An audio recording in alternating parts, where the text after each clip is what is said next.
Hey, it's Paul. Before we get started, we need to make sure that you, the listener, knows that we are not mental health professionals and not qualified to prescribe therapies or therapeutic advice. We are also not your gurus and have no aspirations in that direction. We are simply two people who are trying to feel better and do better in our lives, just like you. And now, on with the show.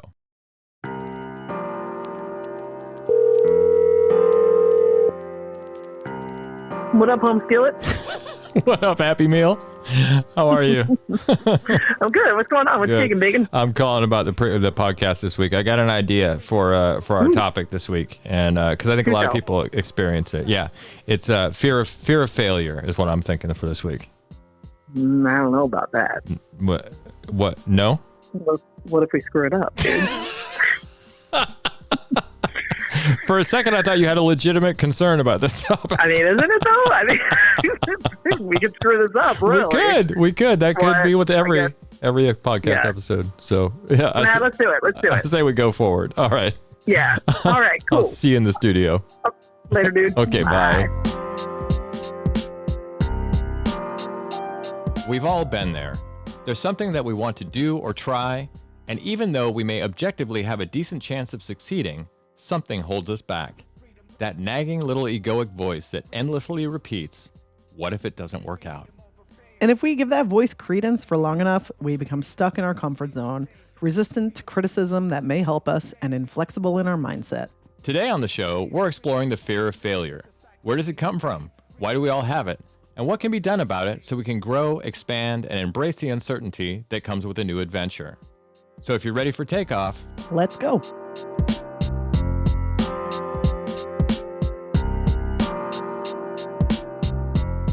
Paul, I got to confess that fear of failure is like my Achilles heel.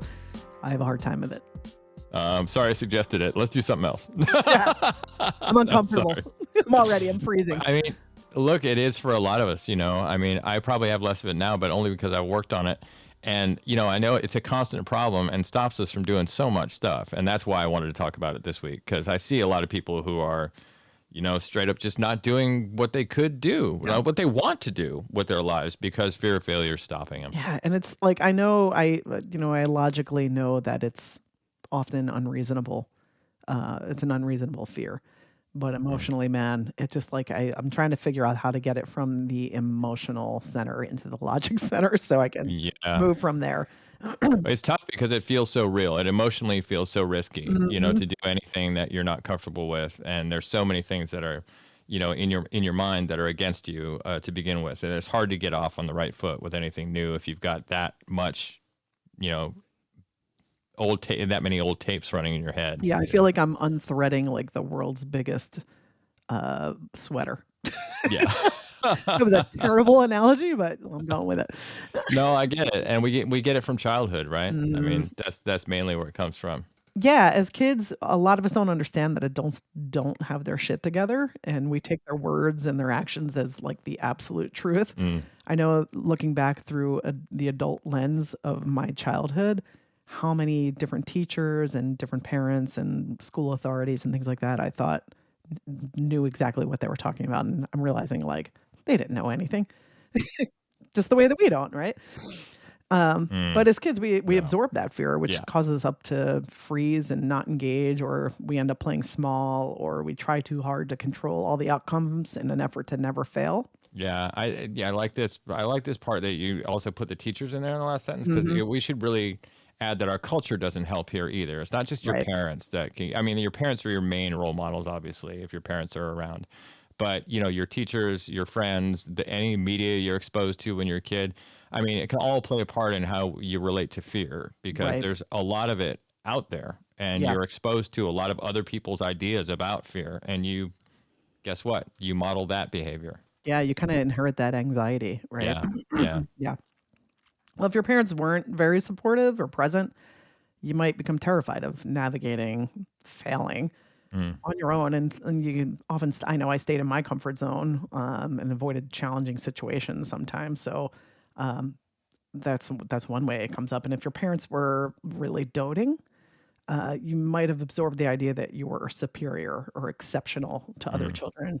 And that meant if you failed, it threatened your sense of identity, right? And or like how your parents saw you and how you eventually saw yourself. Mm. And so, if you fail, you're not quote unquote special.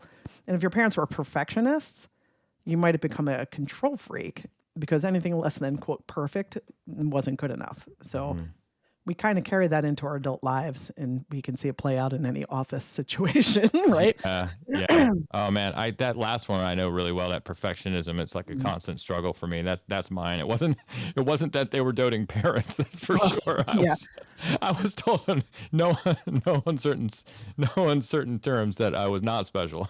So, yeah, me too. So there's that. Yeah. But the perfectionist thing definitely, and even though I had an environment that I could fail in, it didn't always feel that way. I remember this time my dad was an artist. My parents are both artists. And this was one time when I was a kid. I don't know how old I was, not that old. And, maybe 6 or 7, 8, maybe. And I asked him to borrow some magic markers because I would often sit in his studio and draw while he drew, because he had a studio at home. And he said, yeah, sure, you can borrow them. And he hands them to me and he goes, hey, just remember, there's no such thing as mistakes. And I was like, okay, Dad, cool. I turn around to walk away. He goes, but hey. And I said, what is it, Dad? And he goes, don't fuck it up. It's like hearing Bob Ross be like, only happy accidents, but don't screw it up, Like, so good. It's all happy little trees, except that one. Yeah. So on one hand, it was a total mixed message, but it was, I still laugh about it because my dad was hilarious. I mean, he said stuff like that all the time, and he was a really funny dude. But at that age, it's a total mixed message. Like, there are no mistakes, but hey, there's a risk here that you're going to make things terrible, and so don't do that either. Yeah. So there's a lot of that going on in my childhood. It wasn't all humorous like that. Of course. He was funny, and that one, I still tell that story all the time because I think that like humor.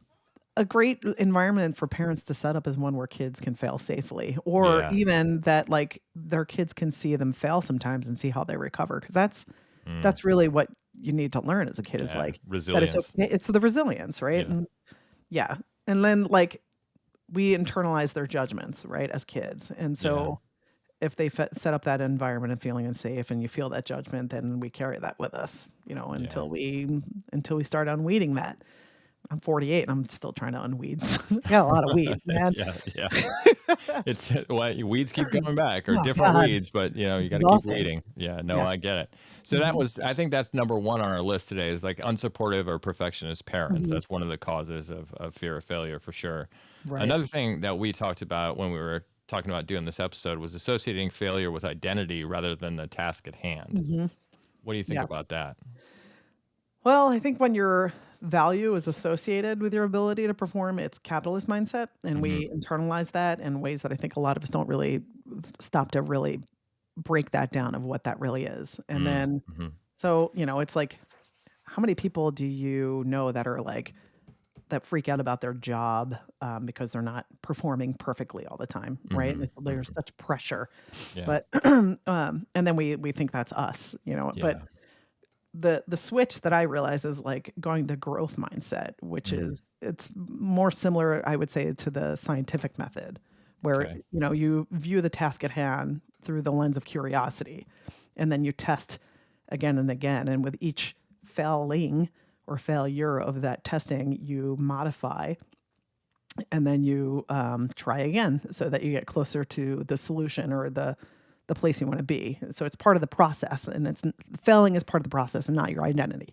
Yeah, I was speaking to the identity thing. I was just reading this study that was done in New Zealand where they took a group of high achieving students and a group of low achieving students, and they studied their attitudes around failure. And it was really interesting. One of the most striking differences, I think, was that the high achievers thought that failure had something to do with the task, which is what we're talking about being the healthy response there, right? But where the low achievers thought failure had something to do with themselves, which is exactly what you're talking about there, right? Themselves as people, and that's a massive difference in mindset when you come to a project or a problem or anything. Yeah, and I got to be honest too. Like I'm aware of those two different mindsets more so than I ever have been. And it still feels hard and risky to like try to switch over to growth mindset when I'm realizing I'm coming from what I determined as capitalist mindset, that what you produce is who how who you you are. produce and yeah, Yeah. exactly. Yeah. So Yeah. it's really I'm aware of it. I'm just trying to unthread it now. Mm, yeah. And it takes time sometimes. Yeah. I'll also say that like at least in my experience, especially as a kid I was I'm so grateful now that when I think back to this, I was an athlete. I was really encouraged to play sports and I played a lot of team sports and I played basketball. It was like my first love for I think I started when I was in the 4th grade and Wow. I played consecutively till, post college, Hmm. so I didn't play for my college, but I played Hmm. in different leagues. And really what that taught me was it benefited me because it taught me that failing is inevitable. Hmm. Like you can't win every game and you can't hit every play 100% of the time. Right. And it also taught me, like in the framework of sports, of how to fail with integrity. Because at the Yeah. end of every game, you had to line up and like basically go and tell the other team, shake their hand, say good game, and then your next practice was like, all right, where do we need to improve? Yeah. Yeah. Hmm. Yeah. Absolutely. That is that. I think organized sports can really give that Hmm. to kids. I mean, there's Yeah. there's a lot of things in their teamwork and other things, but that failure thing is a massive component for me of something that Yeah. organized sport can do. Yeah. Hmm. Yeah, for sure. All right. So that is associating failure with identity rather than the task at hand. Another cause for it. The third one on our list here is unworthiness, which is, Mhm. whew, I feel that one. Oh boy, yeah. Unworthiness and the ways that it can manifest in ourselves. Yeah. The ways that I've identified, I think it can come in the form of self-sabotage, which is Mhm. we all know people who do that if we're not the people who do that. Yeah. It's I like, have been in the past, someone who does same. that. Yeah. Yeah, like plenty of my ex-boyfriends. I will not name names, but yes. Uh, Predict something negative will happen, and then they Yeah. sabotage in order to be quote unquote right, and then they cause Right. a self-fulfilling prophecy, and yeah, we all know how that goes. Right. I think unworthiness can come up through depression, reluctance to take action or freezing. I get Hmm. that. Overachieving, the pressure to be high performing all the time, to continuously quote unquote prove yourself as worthy. Hmm. And even narcissism, which is like stems from the deep core belief that you can't be worthy of receiving love just as you are. And so you're reliant on constant admiration from outside sources. So there's Yeah. like, I don't know that that is completely comprehensive, but those are some of the things that I thought about of how it can show up. When I was thinking about this, I also thought about another factor, which is generational in terms of us, because we're Yes. both Gen X. I'm older than you are, but we both fall in that Gen X category. Grandpa Paul. Grandpa Paul, that's right. Um, and I was thinking how feelings of unworthiness are really complicated, especially for us, because it's kind Mm. of baked into us, being that the majority of our parents were at work for our childhoods, right? Mhm. Yeah. I think a lot of us have internalized our parents' choices as a reflection of our worth and or lack thereof. And this is something I work on in my therapy for sure, because I've got issues around this. Mhm. And it's tough to feel worthy of love when your caretakers continually prioritize their work ahead of you, you Yeah. know? One of the main things I've worked on in therapy are my feelings and triggers around issues of loneliness and abandonment that all stem from this very issue. Now, I'm not blaming my parents for my feelings of unworthiness. I mean, they were doing the best they could with the tools they had available to them, and it was also a cultural thing for our Yeah. generation. It It's an wasn't like economic thing. an economic thing too, Yeah. right? It wasn't like my parents were the only ones doing it. All of our Mm. parents were doing it. I mean, our All of them. generation was known as the latchkey Right. generation, right? Right. Like Exactly. stuff that parents had to do then with their kids would now get you arrested or your kids taken away from you, Yeah. Yeah. Anyway, sorry, Yeah. I didn't mean to Oh, cut in there. yours were much the same though, right? Oh, Yeah. yeah, yeah, I can definitely relate. My parents worked a lot, they were Hmm. not that they were acting stressed around me, but you sense it as a Yeah. kid, Oh, and, yeah.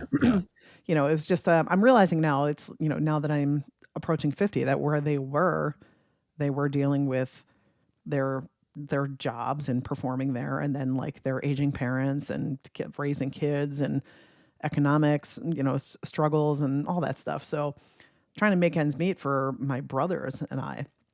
But that Yeah. meant I spent a lot of my childhood alone and navigating my little tiny world solo, which it Mm. wasn't like I was alone all the time. I had neighborhood kids I played with, but really, when I got home from school, I let myself in the house. I was making, my own food and entertaining myself, in grade school. So, Yeah. and I knew I was loved, and I also felt like I had to stay a bit out of the way. I think subconsciously I like knew that my parents had a lot on their plate, so You minimize yourself. I minimized Yeah, myself. that's what I Not did too. Yeah, I didn't Yeah. know that I was doing that, but that's what I did, and I sensed that my parents didn't really have the capacity to deal with me screwing up on really Yeah. any major levels, so I did that. Like I minimized. So it kind of shaped me into someone who dealt with things outside of my comfort zone with like analysis paralysis, where it was like Mm. I minimized it, or I like it's like if I didn't have the clear direction, I would often overthink things, and it just kind of prevented me from making decisions. And I think Mm. that's something I definitely see more now in my life, of when I do that, I'm like, oh, that's where it comes from. Yeah. Yeah, Yeah. I've never been one for analysis paralysis. I'm kind of jump in with both feet most of the time and then figure it out from there. But I can totally see where that comes from yeah. in terms of what you're And it's talking not about. Yeah. always that way. Like I definitely there's different ways that it manifests in me, but that's definitely one that I can see. It's weird because like I think I don't take massive risks, but when I look back in my life, it's like I minimize until I make a massive risk where I'm like, I'm moving 3,000 miles away across Yeah. country and find, like, Yeah. and I Yeah. make it Yeah. happen. But yeah, I mean, Same. I can get frozen by like the littlest quote unquote perceived risk. So Mm. anyway. Yeah. Yep. It's so complicated, this whole topic, but Mhm. well, let's push on here. The next one we have on our list, that was unworthiness is what we're talking about there. Now, fear of others' opinions, which I think is a huge one, Mhm. as well. I mean, these are all big. These can all lead to the same thing, but I see this. I mean, having taught high school, I saw this a lot. Yeah, But I think yeah. this particular fear of others' opinions has only amplified exponentially in recent times. But Mm, like I know that any fear of failure I had as a teenager, which was a lot, yeah. is probably way worse for teens now No question. because Yeah. of the internet. Yeah. It's like you want to know why the internet is great. Anyone can Yes. voice their opinion. You want to know why the internet is terrible. Anyone can Anyone voice can voice their opinion. exactly. Yeah. Um, so now when people fail, it's almost like you're failing on a global scale, like the Mhm. entire planet is watching you fail, and any shaky feelings of self-worth that you have, or let's say a teen, can crumble with like one terrible YouTube comment. Yeah, I totally agree, man. I mean, we need to be, as a whole, more empathetic toward kids growing up in this Yep. culture right now and the technology that they have in their pockets, Mhm. because it is not the same world we grew up in, Absolutely not. not even remotely. It all works differently. Social interactions all work differently. COVID didn't help that. I mean, No. having taught high school between 2004 and 2006, that's before like the wide acceptance of the smartphone. I think the iPhone came out in 2005, if I'm Mhm. not mistaken. And then I taught again then from 2012 to 2015. And I can tell you that the difference in kids' attitudes toward failure was night and day between the two groups. Mhm. And there's this show that I watched that I turned you on to too, Oh, that man. Love it. that Old it's called people's home? Old Yeah. People's Home for Teens, right? It's an Australian show, and it basically takes a bunch of teens that are having some problems, like social problems and self-esteem problems and, fear of failure problems, and puts them with a group of senior citizens who live in this retirement home who are having their own problems around depression, loneliness, things like Loneliness. that. And they film it for 6 weeks. And it's like, it's the most beautiful show. But the striking thing, in the beginning, they do sort of intake interviews with everybody before the project starts. And I just remember this one kid was asked to figure out three things that he liked about himself, and he couldn't name one. And Mhm. they all are resistant to trying new things. There was a girl in there who said, why would I try something that I'm not already good at? It's Mhm. just going to Yeah. be a disaster. And you're just thinking, oh, honey, but what? What are you gonna learn, What right? are you going to learn? I mean, how are you going to make it? And I had kids like that too.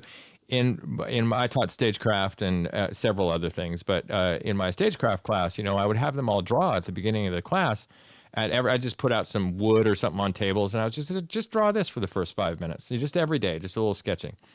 And there's some kids who would be just drawing stuff, and it would be good or terrible or in their opinion or whatever. I was just happy they were drawing. But there's always a few kids who was like, I suck at this. I was like, of course you do. I've been Right. doing this for 40 years. You've been Also, doing it for 10 minutes. How it's can you also why not you're suck at this? in class, right? Right. Yeah. It's also why you're taking this Yes, class. exactly. I'm going to show you how to do that better, you You're know? not expected to be good at this. You're supposed No, to be no, terrible at no, it, no, actually. no.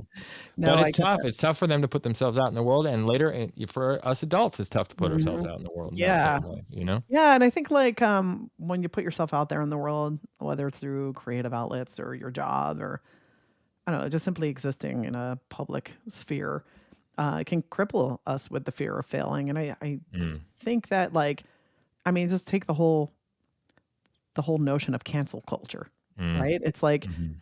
well, I understand that there are a lot of people that have made terrible decisions and, are, like, should be held accountable, but I think, like, where cancel culture can often go is it leaves no room for people to improve themselves and Mhm. to reconcile, Yeah. really. It's just Yeah. like It's social isolation. non-redemptive. Yeah. They can't be redeemed. It's at the end of the sentence. Yeah. Yeah, and it's social isolation, right? And, Yeah. like, I think that's one of the, like, it's been proven that in human standards that, like, isolating from the social group is, like, one of the most threatening things that one can do. It's like Mhm. your survival.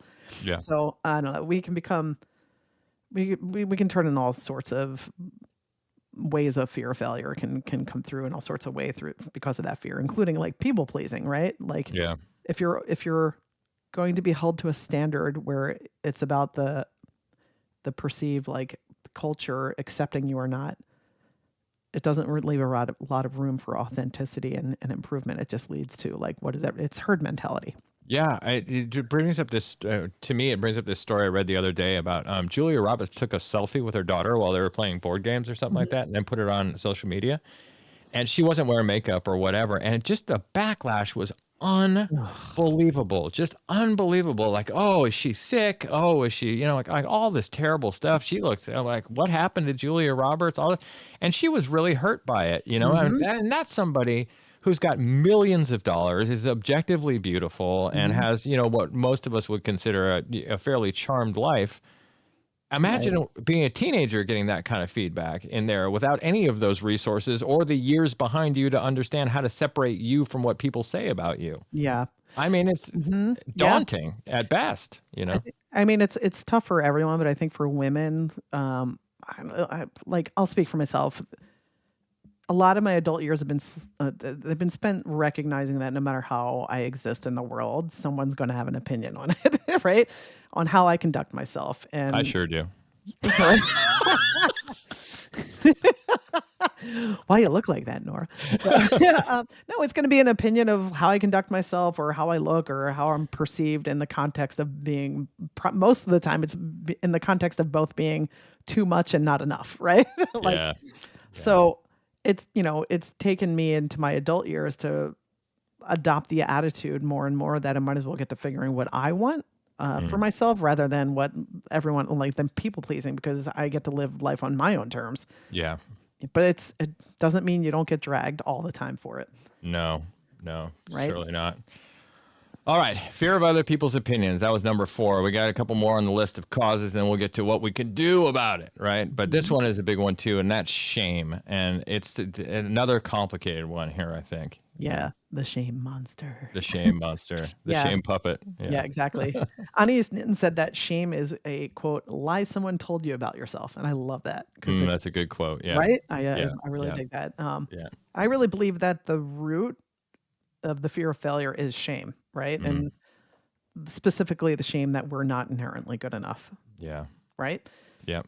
And the thing with shame that I've learned, especially, like, via Brené Brown, is that it's the difference between guilt and shame. Guilt is in the context of I did something wrong, where Mhm. shame is I am wrong. I am something wrong. Yeah, Yeah. exactly. Yeah. Yeah.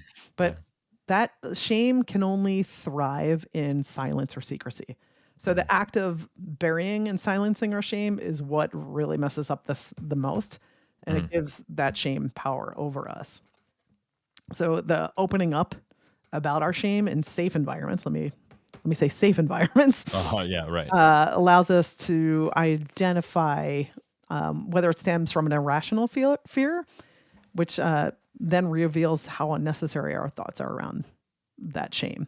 Mm-hmm. Or if the shame revolves around a rational fear, it reveals that our shame can open up a pathway to forgiveness for ourselves and for not being perfect. And it gives ourselves we can give ourselves compassion surrounding the mistakes and use the feeling of shame surrounding those mistakes to lead us to make better choices in the future. Yeah, that's a really good tool. And Mhm. I think shame is probably one of the toughest holes to dig yourself out of, period. Just Tough. because most people, including myself, feel shame on such a terribly physical and mental level that Mhm. it appears to be objectively true Yeah. that you are that thing that you're thinking about. You know, Mhm. that's why it's called a shame spiral, right? Right. One thing leads to another. You become preoccupied with all your past failures and stuff and all the betrayals, and then you isolate yourself, like you said, which is one of the Mhm. worst things that you can do for shame because it just grows from there. And then you give over to all your childhood feelings of neglect or abandonment. And this is, for me, is where therapy, is specifically EMDR that we've talked about Mhm. before, has been such a godsend. It works directly on your trauma and the causes around things like experiencing shame. And Yep. I've lifted a lot of that shame off of me since I started EMDR a couple of years ago. Yeah, me too. Yeah. It's very freeing. It really lightens like the mental load for sure, at least Yeah. in my experience of it. But yeah.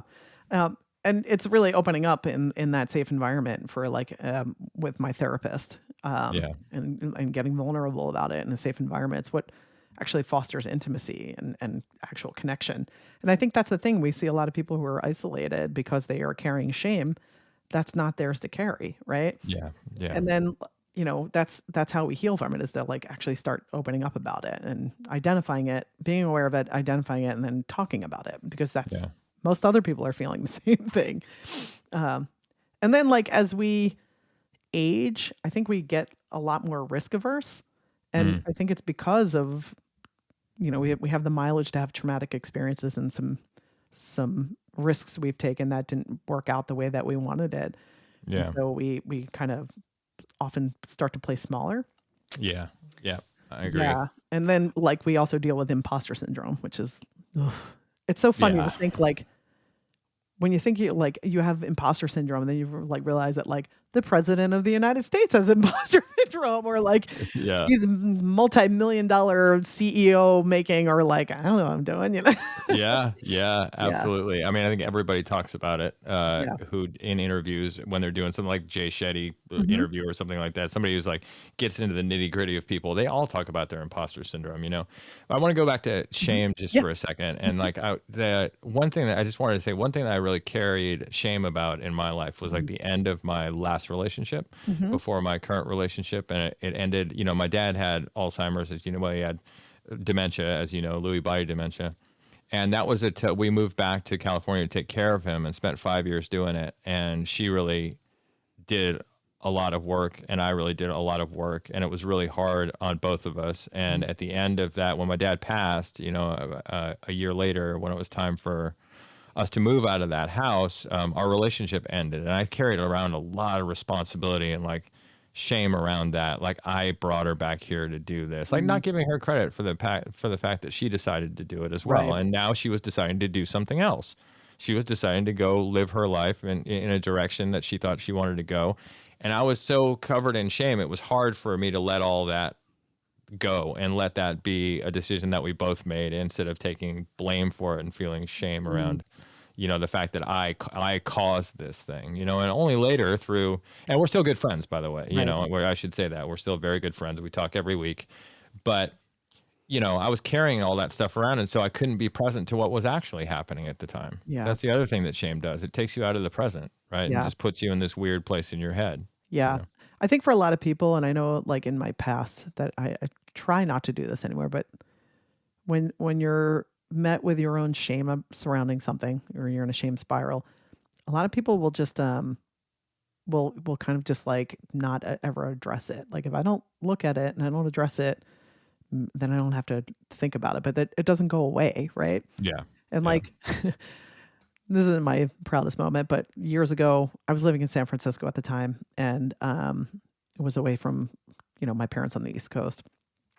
And I realized on November 1st that I had forgotten my mother's birthday. Oh, Oh. oof. And it was And one of these does your mom care about that kind of stuff?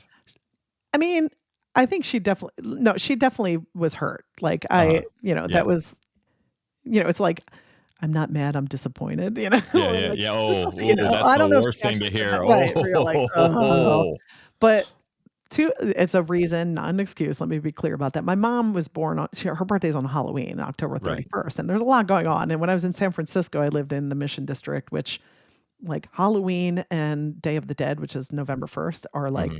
huge there. They're, Big like, time. big Yeah, time. There's, like, yeah, parades. It's real cool.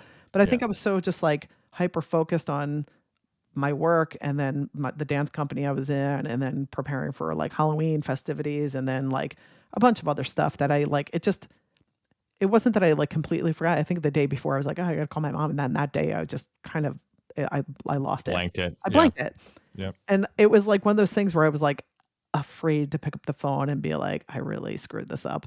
Hmm. But I had to, it's my Yeah, mom. And I yeah. called her and I could hear the like, the hurt because it was like, Hmm. "It's your mom," and I think my brothers might have also been in the same space. So I'm like, from here on out, I just, like, always try to let her know how loved she actually is and appreciated, and that sucked. Yeah, But I carried a bit of shame around with that. yeah, yeah. Well, it's tough, man. Shame, like I said, shame is like I think it's a very complicated thing, Yeah, it is. and multi-layered, and yeah, it's what the thing I spend the most time on in therapy, and I think probably you do too. Yeah, So, and I'll yeah, also say the key to that, like, my mom immediately forgave me. yeah, And it's like a matter of like, she forgave me. It was like me trying to forgive myself because it was like, I am a terrible daughter. And it's like, yeah, no, I yeah, screwed up right there. yeah, yeah. That's it. Just screwed up, forgot, blanked it. Mhm. What are you gonna do? Okay, so number 6 on our list, and the last one before we get to some strategies about how to deal with our fear of failure is comfort zone. We're talking about the comfort zone now. Yeah. Little risk, little reward. Yeah, Right. absolutely. Yeah. Mhm. There's this chart on the internet that I found recently that neatly illustrates this one. And that it's an illustration of 4 concentric circles. And the one on the center is your comfort zone, where you have a sense of safety and control. But you can also experience boredom and stagnation in that circle, right? So if Mhm. you venture outside of that into the next circle, that's your fear zone, where you begin to feel really uncomfortable and may make excuses for, not doing something, or you may procrastinate it out of existence entirely. And the fear zone is where you're still in the prison of what other people think, and you tend to focus on obstacles and problems to avoid going any further with a Mhm. project, right? But if you make it to the next zone, the learning zone, you start to see benefits, right? This is Mhm. the zone of new skill acquisition, problem solving, seeing opportunities instead of problems, all that stuff, right? So that's a worthy goal, just getting to that learning zone out there. But finally, after that, if you go one zone further, that's the growth zone, right? And that's where you can begin to focus on purpose, right? Or Mm. set ambitious goals, or realize a higher self and develop a vision for your life. And the problem, though, is that comes with the whole comfort zone thing, is that people want to go from the innermost concentric circle of comfort to the outermost of growth without going through fear and learning to Right. get there, and Yeah. I think people don't realize that it's a continuum, that you need to go through those two to get to the other one, Yeah. and just get scared or frustrated and turn around and go back to the comfort zone, unaware that there are other geographies out there that you could reach if you just hiked a little further. Yeah. I dig that. Yeah. That's a really cool infographic, for a better word. my I love visuals like my that, right? audio infographic. Yeah, exactly. No, but, like, the way you explained it, I could Yeah. see the visual of it. I was following it. I like that. I'm a Just visual learner. I had this student I was going to tell you about. This guy, I'm going to call him Bob, to save his real identity. But anyway, this is the opposite of like staying in your comfort zone. So it's Mhm. a great story about how getting out of it, right? So he was a dance student of mine, and he was about 55 or something like that when he was in my classes. He'd been dancing for a couple of years and coming to our dances, and he felt stuck in his progress. And he said, Mhm. Paul, what can I do to go further? And I said, well, why don't you go try another discipline, another dance discipline that's not this dance? And we were teaching swing dance at the time. Like, why don't you go to a ballet class and see how you like that? And you'll get, your center will improve, your balance will improve, and maybe that does a lot of things when you bring it back into this Right. context. And he said, oh, okay, I'll try that. Well, he was obviously the oldest person in the class, Mhm. right? And this is a ballet class in San Francisco where ballerinas go, like actual, Like professional dancers hotheads. go to Right. take class, Mhm. right, during the day and do bar work. So we went to this bar class and absolutely fell in love with it. Oh, And that's awesome. He was terrified at first, but then everybody adopted him like their cute grandpa who's in there doing, doing ballet or whatever. These kids are all like 19 and 20 years old. And here he is, trying to do the same stuff. He fell so in love with it that he decided to go to France. And while he was in France, he looked up a ballet school to see if he could study while he was over there because he missed it so much. Oh, wow. And he fell in love with this ballet school, and they fell in love with him. And so now he spends 6 months of the year in France and 6 months of the year in San Francisco studying ballet. And now he's bilingual, and he was never that before. Cool. All from this one decision to go to a ballet class one time. A ton of growth. I tell this story all the time because it's one of the most fantastic things I've ever seen anybody do. Yeah, he's cool. Like in his 70s now, and he's so happy. Still going to bar class every day. Just amazing. Keeping him young too, right? Keeping him young. Yeah, cool. All that. Yeah, I was not, I didn't willingly choose this, but this particular story I kind of got forced out of my comfort zone in this one. But, when I was younger, like I said, I played basketball. Yeah. And I was good. Like I was pretty good. And, at the time I was in grade school, and my grade school was small, but, our basketball program, I played for it. And I was one of the better people on the team. Mm-hmm. In the league, I wasn't the best, but I could play with the best. Like I was often on pulled out for all-star teams and things like that. So yeah. To give the context, well, another teammate of mine when we were in grade school, who was a year younger than me, she and I signed up to go to basketball camp at Villanova, which has if you know Villanova, you probably know their basketball big program. Yeah. Huge program. Yeah. And so, they're an NCAA champions of different sorts. So it's an incredible resource locally to have had. And, so we signed up for that, and it's, it pulls kids from all over the Philadelphia region and beyond. And so there's a ton of kids that go there, and they have incredible coaches, just incredible facilities, the whole nine. It's great. When we got there, I was, they had to basically parse us out to who we were going to play with. And my friend who I was there, with, who was also on my team in grade school, she was slightly younger than me, but she got put into the beginner league that they had. Mm-hmm. So she was one of the oldest people in that beginner league. So she was one of the best in that league because she was playing with kids who were younger than her and were still on the learning curve. Yeah. And since I was slightly older than her, the cutoff was around my right before my age. And so they put me to play with seniors in high school. Oh, how old were you? I was in grade school. Oh my gosh. Yeah, I was probably in the 6th grade. So 5th or 6th, I would say 6th grade. Yeah. So I was just thrown in with the sharks, right? Yeah. And I had a really hard time with it because my friend was just she was the best player in the league below, and I was put in the high league, and I was just small potatoes and trying to keep up, and just these girls were might as well have been dunking on me. Yeah.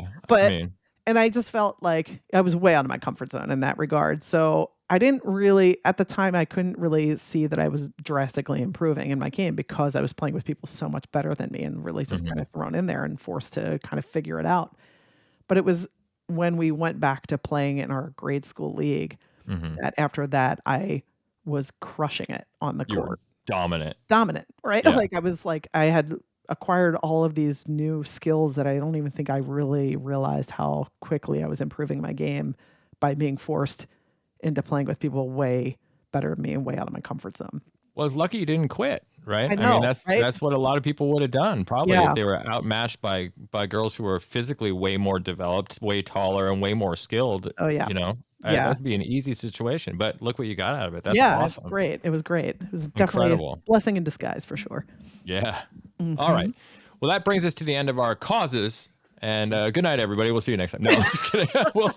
We're going to go on with some strategies now, how to mitigate your fear in this regard, and talk about those, right? So, I'm sorry, that was really funny. But yeah, good night. We'll leave it there. Have fun with fear of failure. Bye. All right, strategies. All right, so as usual, the first thing we always have to talk about is bringing your awareness to the fact that you have these fears or whatever issues you have. I mean, awareness is always the beginning of everything. Turning your awareness toward it. Yeah.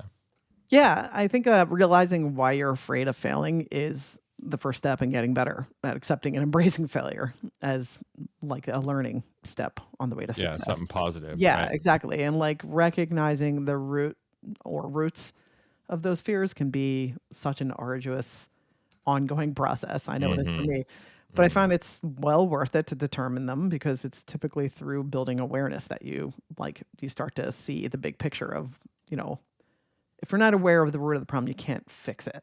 Yeah.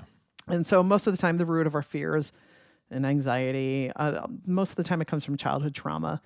And I work on this, like we've talked about, through EMDR and meditation, but like the EMDR therapy really has helped me connect the dots from the root traumas I've experienced to why I react or respond to certain situations the way I do. I feel like, like when you see on movies or TV, like the detectives that have like a case, like a murder case, Yeah. and they have like the whiteboard that has like pictures all over all it, the and then string the everywhere. string Yeah. everywhere. That's how I Yeah. always Yeah. think of like, Yeah. why do I act like this? And then Your it's like the trauma. string is going. You gotta pull your And then trauma like, string. I step back and I'm like, oh, okay, Yeah. yeah, we're going Yeah. somewhere here. That's how I think of it. Yeah. Man, well, this is a big reason I meditate, right? I totally Mhm. agree about the EMDR thing and pulling on those strings, man. But Yeah. meditation gives me the opportunity to look at. I have EMDR once a week, and I can meditate every day. So I Yeah. need something in my life every day. Yeah. Same. So it gives me the opportunity to look at my thoughts without attaching to them. Mhm. It can bring in awareness of all kinds of my patterns and ideas that may or may not be serving me anymore. And before I started a serious meditation practice, I was kind of like a cork in the ocean of my thoughts, right? It was really it was all encompassing. I was just completely in my head before I could get a little bit of a removed view, a zoomed out view from it, right? I was just getting beat up and tossed around most of the time before that. It's a tough place to be. And I think one of the things that keep people away from meditation is sensing the seeming emphasis on achieving some kind of ultimate enlightenment or whatever and becoming one with everything. But that is a stretch goal. I mean, there are myriad practical applications that meditation can have on your day to day without achieving nirvana, quote unquote. And that's why meditation, I think, is called a practice. You're meant to just keep doing it until you build your conscious awareness muscle to where it needs to be, where you can, turn it on things in a productive manner instead of having your mind turn on you. Yeah. I love the visual that you've put in my head of the cork in the ocean. The cork in the ocean. Yeah. So perfect, right? Like, where are we going to anchor? Yeah. Yeah, for sure. Or me in the ocean. I went whale watching exactly once, and we went out beyond the. It was Sharon's birthday. We went out beyond the Farallones to go see whales, and we saw them. I saw a blue whale, and I saw humpback whales breaching, and I saw puffins and a lot. But unfortunately, it was very rough sea, Oh, man, and so I'm sure. and you're out there in the fog, so you can't even see the Farallon Islands Oh, or man. land at all. So you just feel like you're in the middle of Moby Dick or something. And when a blue Oh. whale surfaces, you're like, What just the- take me back home. Yeah. Watch National crazy. Geographic. That's so interesting because that's Yeah. one of the only things of my time living in the Bay Area that I always wanted to do that I Yeah. never got to do was Yeah, to don't go do to it in the Bay Area. Do it somewhere calmer, like But I'm saying the Mexico or something. Farallon, the Yeah. Farallon. I mean, that's where they do all the great white shark Yeah. research and stuff. It's Yep. that's crazy. But yeah, It's a cool place. It's a cool Yeah. place. I'd just rather to see it by standing on it instead of a boat being tossed right with 12 other people. Yeah. puking Anyway. overboard. I know, right? All right. So that's that's the awareness of it that we have to bring to the problem first, that you have it, right? Yep. And then you can start to deal with how you're going to deal with it and how you're going to heal from it. So one way is to view failure as feedback, right? Yes. I mean, the value of feedback is unquestionable. If you've ever watched I watch all these animal videos. I'm just outing myself as the biggest nerd. But if you've ever watched, I'm fascinated by how animals learn. And I especially like corvids, like crows, And if you ever watched a crow try to figure out a puzzle, you can see the benefits of failure as feedback, like very clearly. It just keeps trying stuff, no matter how wacky, until it succeeds in whatever it is, right? This kind of feedback, I'm calling functional feedback, right? There's the trial and error, it's process oriented, trying something, failing, using the results to improve your technique. But also, I think failure often provides valuable feedback as to who we are and not just what we're doing in the moment. Like, I thought of this the other day after we spoke. Like, say you take up the guitar because one of your favorite musicians is a guitarist, right? It's hard going, but you learn some chords and how to strum, but the instrument still doesn't make sense to you somehow. Right. So you're not quite there with it yet, right? Then you're at a friend's house a few weeks later and you sit down at his piano and you start plinking out a tune you learned on guitar. And you realize that you can do it because this instrument makes sense to you. It's laid out in this linear fashion as opposed to the seeming chaos of the guitar's fretboard.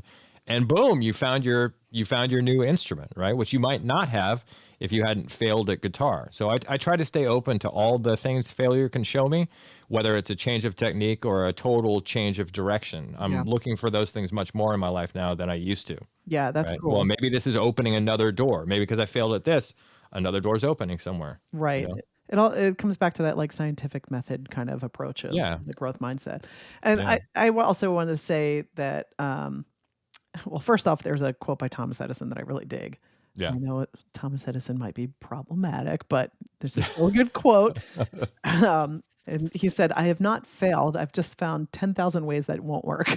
Yeah. I love that because it's like, there, keep trying, right? I can relate to that one. I do a lot of upcycling, in my business now, and I do a lot of making stuff out of other stuff that wasn't meant to be made into other stuff. Mm-hmm. And with that comes a certain level of challenge. Like you don't know what it's going to look like till you open it up and look at it, Right. And so there's a lot of trial and error, and sometimes things just have to go in the bin because it's not going to work. It's just bin in it. Oh yeah. Another thing I was going to say is that success is rarely a linear process, right?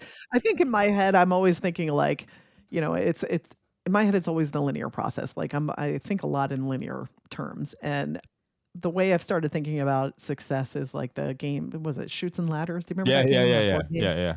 Where like you start off and then like you can take a ladder up to the chute and you're like, oh, you're succeeding. And then you like slide down somewhere else that you're like, oh, now I'm behind again. I think that was Shoots and Ladders, but it's like, it's always like the 2 steps forward, 3 steps back, 5 steps forward, 4 steps back, like that kind of process where I have to continually remind myself that it's not linear often and to be patient with myself. Yeah. I think if you do that, you start looking for other information that can lead you there too. The fact that you're just like, well, it's not one thing after another. So let's say maybe this detour that I'm taking right now through failure is leading me to something like way better than my original conception of it.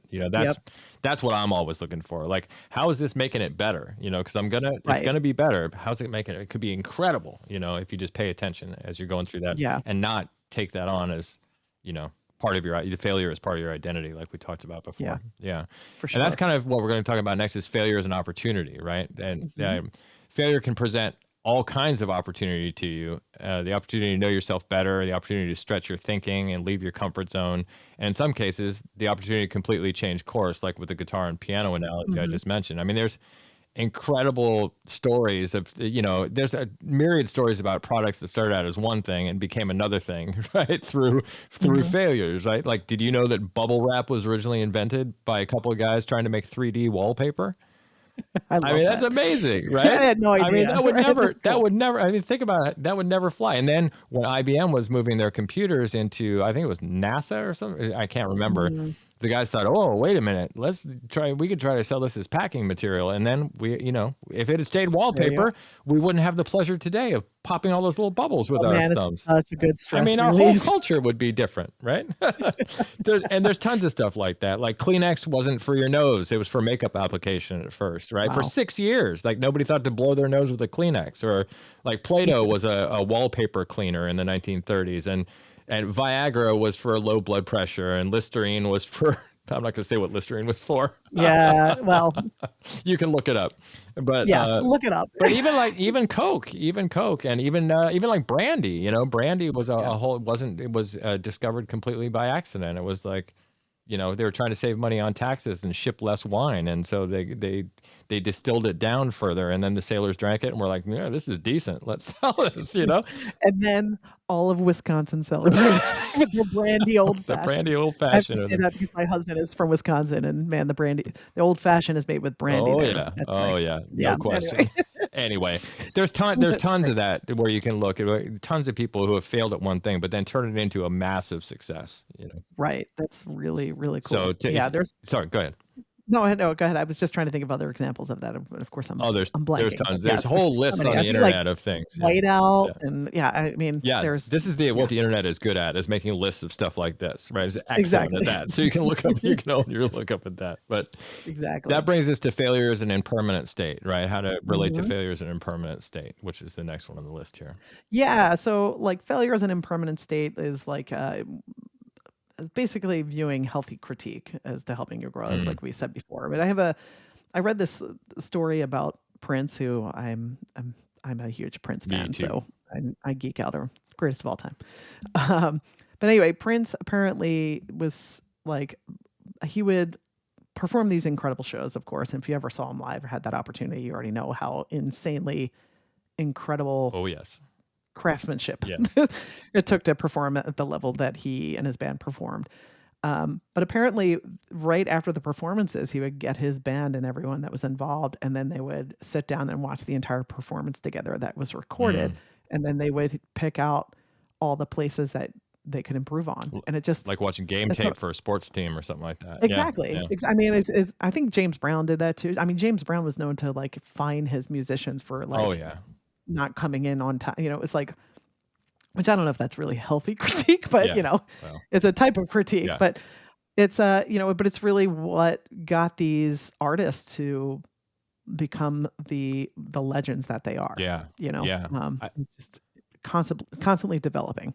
For sure. I think dancing and music are like the perfect example of this. And they can go a long way towards somebody accepting failures and just getting on with stuff. Because when you're, I was taught partner dancing for part of my career all over the world. And when you're partner dancing, you're making a piece of art with another person that's never been made before, and will never be made again, for that matter. And in fact, you might not even know the person or the song that you're dancing to, and none of that matters. It's because of its improvisatory nature. Things rarely go to plan on the dance floor, right? In fact, even having a plan is detrimental to the art itself, right? Because you're not opening yourself up to choreography. you're doing choreography. It's not improvisation anymore. It's not, So there are lots of little failures inside this 3-minute kinetic negotiation you're having with another person that you might have never met before, right? And the dancer's job, or at least I took it on as my job, is to make all those little failures blend in so the dance as a whole is a success, right? There's a really great story that Herbie Hancock told about this, about playing with Miles Davis. And it was at one of the biggest gigs of his life. I can't remember what it was. And I think he had just joined the band, and they're playing the famous tune, So What, right? And Herbie plays a wrong chord during it and just winces because he knows he just hit a clam right there. It was just very bad. And, no way you're going to suspect that's intentional, and he was really worried at that moment that he was going to get booted out of the band, or at least yelled at by Miles, but Miles didn't do that. What Miles did, and what I will always admire him for, is he listened to that chord he played for a split second, and then he just played something that made it seem intentional, that made it sound correct in there. Yeah. And I thought that was just a great way of that. Well, there's a failure in the group, right? And so I'm going to make it not a failure. And by his musical genius, he was able to play something that just made it seem like it was part of the tune. There's no, like Bob Ross, there's no mistakes. There's no mistakes. Happy accidents. Yep. Very cool. Happy accidents. Anyway, so that's failure as an impermanent state, and that is something really, if you're bad at that, or if you're unskillful at that, get in a dance class, to take up an instrument, because and play with a band, because you just have to keep going. The beat goes on, as they say, so you just have to keep doing it. All right. Turn the beat around. Sorry. No, it was great. It was great. We're leaving it in. Believe me. Please edit that. All right, let's move on though, because we're already in a lot of time here. So, boost your self-esteem is the next one, right? So it's all about changing the language that you use about yourself, and then becoming your own friend. Yeah. What I think about is like minimizing your shortcomings and emphasizing your strengths, but you have to kind of tune into what those are. To yourself. I mean, that's in your self-talk. Yeah. Yeah. And then it's important to note too that like, no one is inherently confident, or if someone comes off as inherently confident, it's usually that they're not actually confident. They're arrogant. Right. They're hiding their insecurity. Yeah. Somehow. Either that, or they just don't know that they're not good at it yet. Right. So there's like delusional too. Yeah, that's for sure. Exactly. Those are different. But confidence comes in. It's not inherent. It comes in the doing. Right. And so It comes with repeated failure. And then you affirm yourself by acting on a positive belief about yourself. You say an affirmation like, I'm kind and empathetic, and then you go out and let someone in front of you in the grocery store to affirm that, right? And so you keep doing things that align with the better version of yourself that you're looking to become. And you learn to forgive yourself for failing in the past and use it as an experience that clarified who you want to become, and also clarifies the values that you hold dearest. Oh man, that's a really good one. That's a really good one. I use that method all the time. Like when I go to work at the shop, I own an antique store now. When I go to work at the store, I have changed my thoughts exactly this way. Like instead of saying I'm going to be a good salesperson, which is not something I aspire to be really, instead I say, I'm going to try my best to give people what they need, whether that results in a sale or not. And that has changed so much because it takes me out of a money mindset and into a human one where my main goal is to live up to my highest self and not to make money. And if I do that enough times, then I become the person I want to be. And I've had since I've made that switch, I've had incredible experiences. I talked about on another episode where, I've hugged a stranger in my store and like people open up to me because I'm obviously just being more receptive to what they need and just not trying to sell them something right off the bat, And so I've had incredible conversations and leads for other stuff, that I can put in the store. Like all kinds of things have come from just this little switch in my self-talk and my attitude. Yeah, you totally went from the capitalist mindset to growth mindset. Exactly. Just like you outlined before. Brilliant. Right. Yeah. Excellent. Tying it back. All right. All right. So number 4 here is give yourself permission to fail. Yeah. So Paul came up with this alternate saying. Instead of saying expect the best and plan for the worst, he's planted in my head at least to plan for the best and expect nothing. Yeah. I really dig that. Yeah, I don't like the expect the best, plan for the worst thing as an idiom. I don't believe in planning for the worst. I believe in planning for the best. Like give yourself the best shot at succeeding that you can by doing all your pre-work, whatever that is for what you're taking on. And then just don't expect a result, positive or negative. It's all an experiment, and experiments have different endings. So, positive, negative, whatever it is, doesn't matter. Process is what's important. And as a practice, I think it's really important. You can start with really low stakes stuff, right? You don't need to like take huge risks, financial or otherwise, to start this. You can just deal with things that are just outside your comfort zone and build up from there. Like honestly, I don't think about this much anymore because I've practiced it for long enough that permission to fail is my default mode.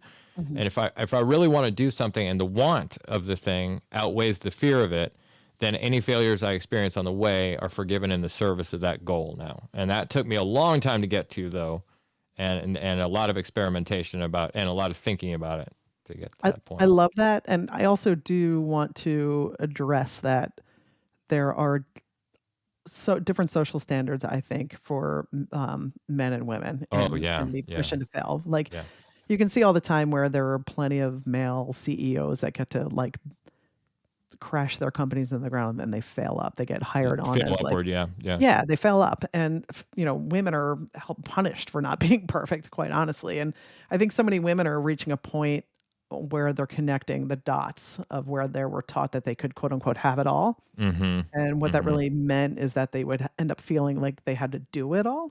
Yeah. And like the fears of failure in different roles, whether it be marriages or careers or even like parenthood, has led to a lot of women who over deliver while still being undervalued. And it's led to massive burnout, especially post-pandemic or quote unquote post-pandemic while we're kind of still in it. So I don't know. I think that as women, we have to address that. Like we're held to different standards than men are quite often. And the good news is a lot of women are like collectively, individually and collectively kind of waking up to the prison of those social standards. And they're starting to rewrite those standards for themselves or like follow a different standard than that. But it's hard it can be hard. I'm not going to say it's inherently hard, but it can be difficult to navigate our society as a woman with the permission to fail kind of attitude. Yeah, because you really don't get that from anywhere else, so it's hard to give it to yourself. Yeah. I totally get it. Exactly. It's the feeling of never being enough and all that, and my condolences. I mean, as a middle-aged white man, I get all the opportunities that, and all the privileges that conferred with that naturally the way I was born. I mean, we should also say that, there are different standards for everybody else Oh yeah. who's not a white man in I'm speaking society. as a white woman, and Right, that's a exactly. privilege in itself for sure. Exactly. Yeah. But, there's a lot of people who have English as their second language, people of different countries, different races. I mean, it's all different standards in America. So yeah, I mean, that also has to be taken into account. It's not as easy for everybody to give themselves permission to fail Absolutely. as we're talking about right here. That is for sure. All right, number 5, focus on what you can control. I often fear most about what I shouldn't even be worrying about. Once I refocus on the things I can control, that fear dissipates. It's like I can't control the situation, but I can control my response to it. So that helps me in this. Yeah, I always come back to the old saying, the old quote by Byron Katie, that there's only 3 kinds of business. There's my business, your business, and God's business. And if I'm not in my business and taking care of things that I can control, then I'm in a business that's not meant for me, and I'm spinning my wheels. One of the first questions in myself when I start bogging down on a project or feeling anxiety about it is, whose business am I in? Am I worrying about a bunch of stuff I can't control, or am I staying in my lane and doing the stuff I should be doing, right? The performer can only rehearse and prepare. That's you. The audience's reaction, up to them, right? You can't worry about that. That's somebody else's business. It's their business. You shouldn't concern yourself with it. Yeah, and make sure you distinguish between the things you can control and becoming a control freak, right? Yeah. Be willing to walk into uncharted situations with confidence in the collective knowledge and determination and grit. And that way, if you still fail, you can at least come away with the satisfaction that you did your best at that time with what you had. And that's always going to be enough, right? Yeah. And if you fail, just understand that your power lies in the choice of either taking it personally, like the I am a failure, which is rarely the case, or using the failure as a step inching towards the solution or the type of person that learns from it. So that's really, Yeah. I mean, that's the whole thing. Focus on what you can control. Don't focus on what you can't. And it's hard because when you're in the middle of stuff and you're freaking out about it, and you bring on fear, you want to try to control it. You want to try to put your hands in all pies, and be like, oh, and that's the control freak part of it, right? That's we all work with those people. Yeah, right. Exactly. Right. Micromanagers. Don't be a micromanager. No. If you give somebody to do, let them do it. It's staying in your own business. Just stay in that own business. It's hard to do, man. All right. Number 6, break projects into smaller pieces to avoid overwhelm. Oh man. This is my white whale. Oh, yeah, I love this one though. So, I mean, we all love to take on big stuff, right? But big stuff gets overwhelming really fast, I think. And I always break a project into smaller and smaller pieces, and it can refocus me on what needs to be done in the moment and not get overwhelmed about the whole thing. Because when you're dealing with a white whale, so like I have a theater background, right? So I think of projects like a show a lot of the time, and there are lots of moving parts in a show that have to come together. And my job as the stage manager of this behemoth is to make sure that all the parts coordinate and happen at the right time. And this involves giving attention to all the little pieces in a certain order, and all those tiny pieces make up the whole, and paying attention to the micro is what makes the macro great for me. So paying attention to the little stuff when it's time to pay attention to it, and nothing else, takes care of that little stuff, then I can move on to the next thing. Yeah, I have the whole one foot in front of the other kind of way of thinking I have adopted. It's helped me a lot. It's the what's the next step? That's just focus on the next step to get you closer to where you want to be. And Kevin and I, my husband and I, bought the house we live in now years ago. And we bought the house. We bought it with the potential of the house, not of how it was set up. And we knew that we were, taking on a lot of house projects to kind of get it to how we envision it. Mm-hmm. So to not drive ourselves completely crazy with buying a house and then being dive into every project that needs to happen, because that would be the highway to divorce. Yeah.